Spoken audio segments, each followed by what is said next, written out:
Hello friends, ವೀಣಾಸ್ ಕಿಚನ್ಗೆ ಸ್ವಾಗತ. ನಾನಿವತ್ತು ದೊಡ್ಡೋರಿಂದ ಹಿಡಿದು ಮಕ್ಕಳು ತನಕ ಎಲ್ಲರೂ ತುಂಬಾನೇ ಇಷ್ಟಪಟ್ಟು ತಿನ್ನುವಂತಹ ಒಂದು ಸ್ನ್ಯಾಕ್ಸ್ ರೆಸಿಪಿಯೊಂದಿಗೆ ಬಂದಿದ್ದೀನಿ. ಅದೇನಪ್ಪಾ ಅಂದ್ರೆ ಗೋಬಿ ಮಂಚೂರಿ.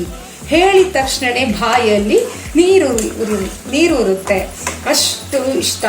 ಮಕ್ಕಳಿಗಂತೂ ತುಂಬಾನೇ ಇಷ್ಟಪಟ್ಟು ತಿಂತಾರೆ. ಅದನ್ನ ನಾವು ಹೊರಗಡೆ ಎಲ್ಲ ತಿನ್ನೋದಕ್ಕಿಂತ ಮನೆಯಲ್ಲೇನೆ ಮಾಡ್ಕೊಂಡು ತಿಂದ್ರೆ ತುಂಬಾನೇ ಚೆನ್ನಾಗಿರುತ್ತೆ ಮತ್ತೆ ಆರೋಗ್ಯಕ್ಕೂ ಸಹ ಒಳ್ಳೆಯದು. ಬನ್ನಿ ಹೇಗೆ ಮಾಡೋದು ಅಂತ ನೋಡ್ಕೊಂಬರೋಣ. ಗೋಬಿ ಮಾಡಲಿಕ್ಕೆ ನಾನು ಇಷ್ಟು ಕಾಲ್ ಕೆಜಿ ಪ್ರಮಾಣದ ಗೋಬಿನ ತಗೊಂಡು ಬಂದಿದ್ದೀನಿ. ಇದನ್ನ ಬಿಸಿನೀರು ಹಾಕಿ ನೆನೆಸಿ ತೊಳೆದು ತಗೊಂಡು ಬರೋಣ.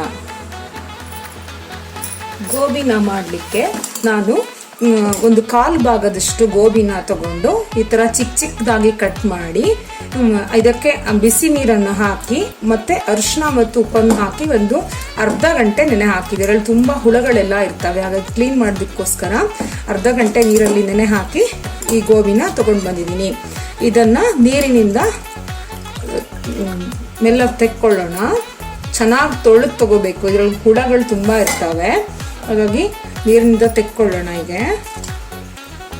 ಎರಡೆರಡು ಸಲ ನೀರು ಹಾಕಿ ತೊಳ್ಕೊಂಡು ತಗೊಂಡು ಬಂದಿದ್ದೆ. ನೀರನ್ನೆಲ್ಲ ಈಗ ತೆಕ್ಕೊಳ್ಳೋಣ. ಈ ತೆಗೆದಿಟ್ಟಂತಹ ಗೋಬಿಗೆ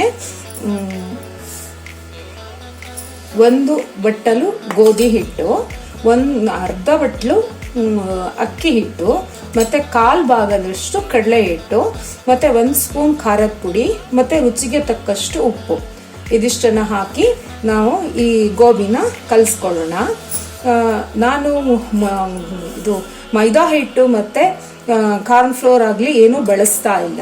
ಮನೇಲಿರುವಂತಹ ಹಿಟ್ಟುಗಳನ್ನೇ ಹಾಕಿ ನಾನು ಗೋಬಿನ ಮಾಡ್ತಾ ಇದ್ದೀನಿ. ತುಂಬ ಕ್ರಿಸ್ಪಿ ಹಾಗೂ ತುಂಬ ಚೆನ್ನಾಗಿ ಬರುತ್ತಿದ್ದು. ಟೇಸ್ಟು ಸಹ ತುಂಬಾನೇ ಚೆನ್ನಾಗಿರುತ್ತೆ. ಗೋಧಿ ಹಿಟ್ಟು ಮತ್ತೆ ಅಕ್ಕಿ ಹಿಟ್ಟಿನಿಂದ ಮಾಡಿದ್ದು ಅಂತಾನೆ ಗೊತ್ತಾಗೋದಿಲ್ಲ, ಅಷ್ಟು ಚೆನ್ನಾಗಿ ಬರುತ್ತೆ.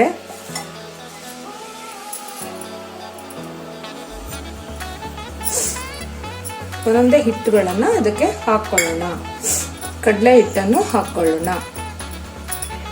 ಆಮೇಲೆ ರುಚಿಗೆ ತಕ್ಕಷ್ಟು ಎಷ್ಟು ಬೇಕು ಅಷ್ಟು ನಮಗೆ ಖಾರದ ಪುಡಿ 1 ಸ್ಪೂನ್ ಅಷ್ಟು ಖಾರದ ಪುಡಿ ಹಾಕ್ಕೊಳ್ಳೋಣ. ಮತ್ತೆ ರುಚಿಗೆ ತಕ್ಕಷ್ಟು ಉಪ್ಪನ್ನ ಸೇರಿಸ್ಕೊಳ್ಳೋಣ.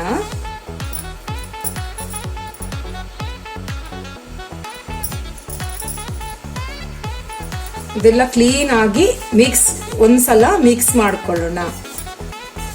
ಹಿಟ್ಟನ್ನು ಸಹ ಸೇರಿಸ್ಕೊಳ್ಳೋಣ. ಈಗ ಇದನ್ನು ಕ್ಲೀನ್ ಆಗಿ ಮಿಕ್ಸ್ ಮಾಡ್ಕೊಳ್ಳೋಣ. ನೀರು ಹಾಕದೆ ಒಂದ್ಸಲ ಹೀಗೆ ಮಿಕ್ಸ್ ಮಾಡ್ಕೋಬೇಕು.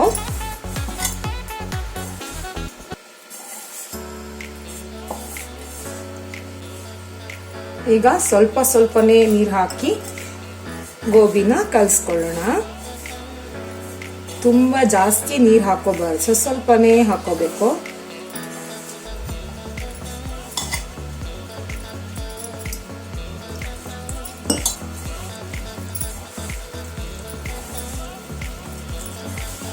ಹೀಗೆ ಹದವಾಗಿ ಕಲಿಸ್ಕೋಬೇಕು.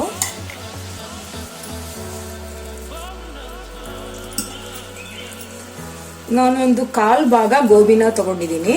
ಅದಕ್ಕೆ 1 ಬಟ್ಟಲು ಗೋಧಿ ಹಿಟ್ಟು ಮತ್ತೆ 1/4 ಬಟ್ಲು ಅಕ್ಕಿ ಹಿಟ್ಟು, 2 ಸ್ಪೂನ್ ಕಡಲೆ ಹಿಟ್ಟು, ಇಷ್ಟು ಪ್ರಮಾಣ ತಗೊಂಡ್ರೆ ಸಾಕಾಗುತ್ತೆ.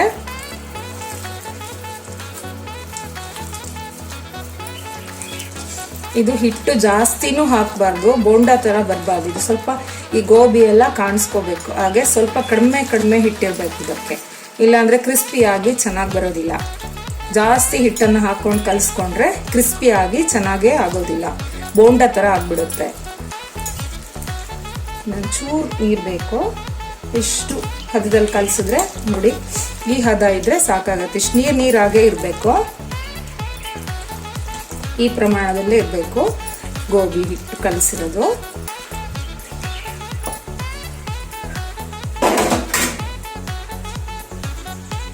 ಉಳಿದಂತ ಹಿಟ್ಟನ್ನು ಸಹ ಎಣ್ಣೆಯಲ್ಲಿ ಬಿಟ್ಕೊಳ್ಳೋಣ.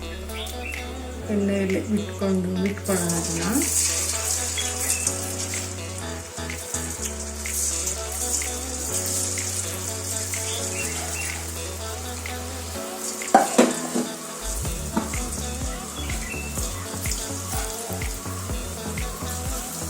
ಮಕ್ಕಳಿಂದ ಹಿಡಿದು ದೊಡ್ಡವ್ರಿಗೂ ಸಹ ಗೋಬಿ ಅಂದರೆ ಎಲ್ಲರೂ ಸಹ ತುಂಬಾ ಇಷ್ಟಪಟ್ಟು ತಿಂತಾರೆ. ಇದು ಗೋಬಿನೆಲ್ಲ ಎಣ್ಣೆ ಹಾಕೊಂಡಿದ್ವಲ್ಲ, ಸ್ವಲ್ಪ ದೊಡ್ಡ ಉರಿ ಇಟ್ಟು ಚೆನ್ನಾಗಿ ಗರಿ ಗರಿ ಆಗೋ ತನಕ, ಕ್ರಿಸ್ಪಿ ಆಗೋ ತನಕ ಫ್ರೈ ಮಾಡ್ಕೋಬೇಕು. ಅವಾಗವಾಗ ತಿರುವಿ ಹಾಕ್ತಾ ಇರಬೇಕು.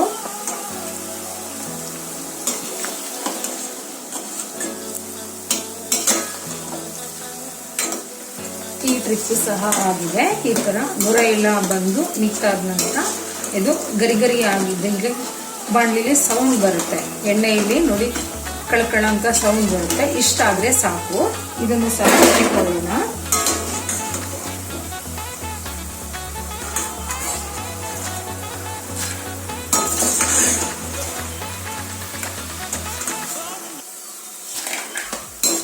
ಗೋಬಿನೆಲ್ಲ ಫ್ರೈ ಮಾಡಿಕೊಂಡು ಆಗಿದೆ. ಈಗ ಇದನ್ನ ಪಕ್ಕದಲ್ಲಿ ಇಟ್ಕೊಳ್ಳೋಣ. ಇವಾಗ ನಾವು ಸಾಸ್ನ ಹೇಗೆ ಮಾಡೋದು ಅಂತ ನೋಡ್ಕೊಂಬೋಣ. ಒಂದು ಮಿಕ್ಸಿ ಜಾರ್ ತಗೊಂಡಿದ್ದೀನಿ. ಇದಕ್ಕೆ ಒಂದು 4 ಟೊಮೆಟೊ ಹಣ್ಣನ್ನು ಚಿಕ್ಕ ಚಿಕ್ಕದಾಗಿ ಕಟ್ ಮಾಡ್ಕೊಂಬಂದಿದ್ದೀನಿ. ಇದು ಸ್ವೀಟ್ ಟೊಮೆಟೊ, ಹುಳಿ ಟೊಮೆಟೊ ಅಲ್ಲ.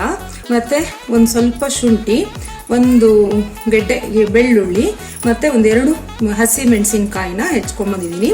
ಇದನ್ನೆಲ್ಲ ಮಿಕ್ಸಿ ಜಾರ್ಗೆ ಹಾಕ್ಕೊಳ್ಳೋಣ.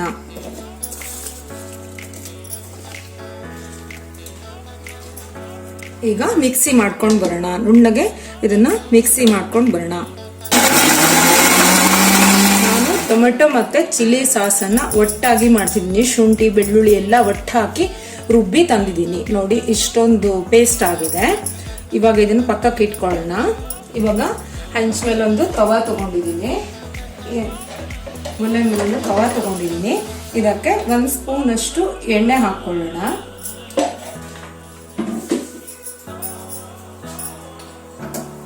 ಹಾಕ್ಕೊಳ್ಳೋಣ. ಎಣ್ಣೆ ಕಾದಿದೆ. ಇದಕ್ಕೆ 2 ಹೆಚ್ಚಿರುವಂತಹ ಈ ದೊಡ್ಡ ಗೆಡ್ಡೆ ಹೆಚ್ಚಿದಂತಹ ಈರುಳ್ಳಿ ತಗೊಂಡಿದ್ದೀನಿ. ಮತ್ತೆ ಸ್ವಲ್ಪ ಕೊತ್ತಂಬರಿ ಸೊಪ್ಪು ತಗೊಂಡಿದ್ದೀನಿ. ಇದು ಅರ್ಧ ಭಾಗದಷ್ಟು ಈರುಳ್ಳಿನ ಎಣ್ಣೆಗೆ ಹಾಕೊಳ್ಳೋಣ. ಒಂದು ಸ್ವಲ್ಪ ಈರುಳ್ಳಿನ ಫ್ರೈ ಮಾಡ್ಕೊಳ್ಳೋಣ.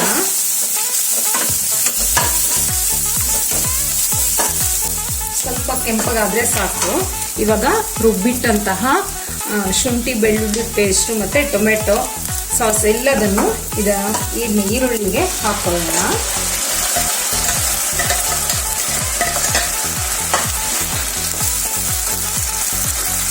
ಒಂದು ಸ್ಪೂನ್ ಆಗುವಷ್ಟು ಸೋಯಾ ಸಾಸ್ನ ಹಾಕೊಳ್ಳೋಣ. ನಾನು ಯಾವುದೇ ರೀತಿಯಂತಹ ಫುಡ್ ಕಲರ್ ಆಗಲಿ ಏನೂ ಬೆಳೆಸಿಲ್ಲ. ಎಲ್ಲ ಮನೇಲಿರುವಂತಹ ಐಟಮನ್ನು ಬೆಳೆಸಿ ನಾನು ಗೋಬಿ ಮಾಡ್ತಾ ಇದ್ದೀನಿ. ನೋಡಿ, ಇದು ಸ್ವಲ್ಪ ನೀರು ಬೇಕಲ್ವ, ಹಾಗಾಗಿ ಮಿಕ್ಸಿ ಜಾರ್ನ ತೊಳೆದು ಇದಕ್ಕೆ ಹಾಕ್ಕೊಳ್ಳೋಣ. 1 ಸ್ಪೂನ್ ಆಗುವಷ್ಟು ಸಕ್ಕರೆ, ಖಾರಕ್ಕೆ ಎಷ್ಟು ಬೇಕಷ್ಟು ಸ್ವಲ್ಪ ಖಾರದ ಪುಡಿನ ಹಾಕ್ಕೊಳ್ಳೋಣ. ಮತ್ತು ರುಚಿಗೆ ತಕ್ಕಷ್ಟು ಉಪ್ಪು ಹಾಕ್ಕೊಳ್ಳೋಣ.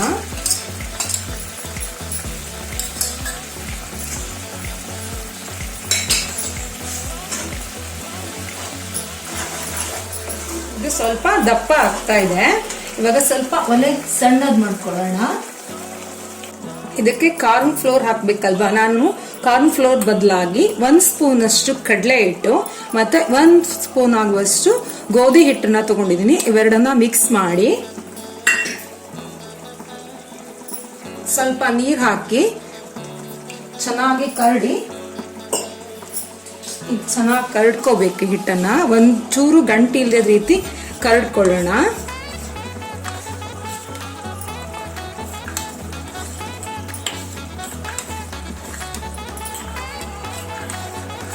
ಗಂಟೊಂಚೂರು ಸ್ವಲ್ಪನೂ ಇರಬಾರ್ದು, ಆ ಥರ ಕ್ಲೀನಾಗಿ ಕರಡ್ಕೋಬೇಕು. ಕಡಲೆ ಹಿಟ್ಟು ಮತ್ತು ಗೋಧಿ ಹಿಟ್ಟನ್ನ ಕ್ಲೀನಾಗಿ ಕರಡ್ಕೊಂಡು ನೀರು ಹಾಕಿ ಕರಡ್ಕೊಂಡು ತಗೊಂಡು ಬಂದಿದ್ದೀನಿ.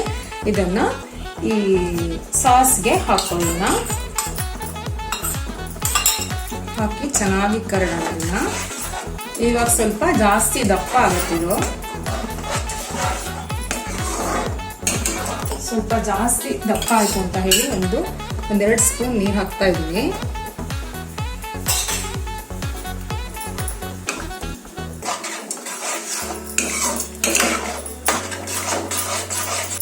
ಇದೀಗ ರೆಡಿ ಆಯ್ತು. ಇವಾಗ ಕರ್ದಿಟ್ಟಂತಹ ಈ ಗೋಬಿನೆಲ್ಲ ಈ ಬಾಣಲಿಗೆ ಹಾಕೊಳ್ಳೋಣ.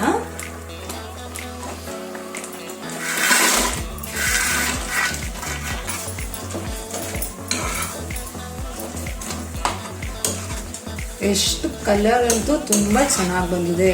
ನಾನು ಯಾವ ಕಲರ್ ಸಹ ಬೆಳೆಸಿಲ್ಲ, ಬರೀ ಟೊಮೆಟೊ ಇಂದನೇ ಇಷ್ಟು ಚೆನ್ನಾಗಿ ಕಲರ್ ಕಾಣಿಸ್ತಾ ಇದೆ.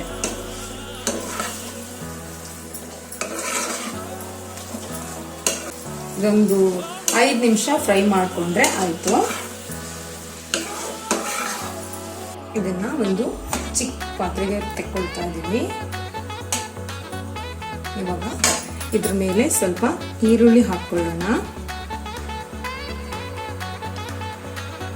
ಮತ್ತೆ ಮೇಲ್ಗಡೆಯಿಂದ ಸ್ವಲ್ಪ ಕೊತ್ತಂಬರಿ ಸೊಪ್ಪು ಹಾಕೊಳ್ಳೋಣ.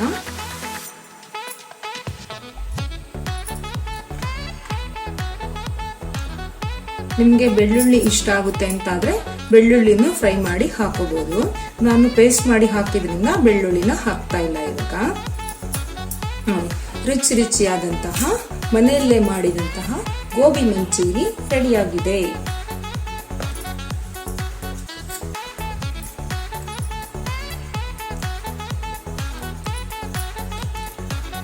ತುಂಬಾನೇ ಕ್ರಿಸ್ಪಿಯಾಗಿ ತುಂಬಾ ರುಚಿ ರುಚಿಯಾದಂತಹ ಗರಿಗರಿಯಾದಂತಹ ಗೋಬಿ ಮಂಚೂರಿ ತಿನ್ಲಿಕ್ಕೆ ರೆಡಿಯಾಗಿದೆ.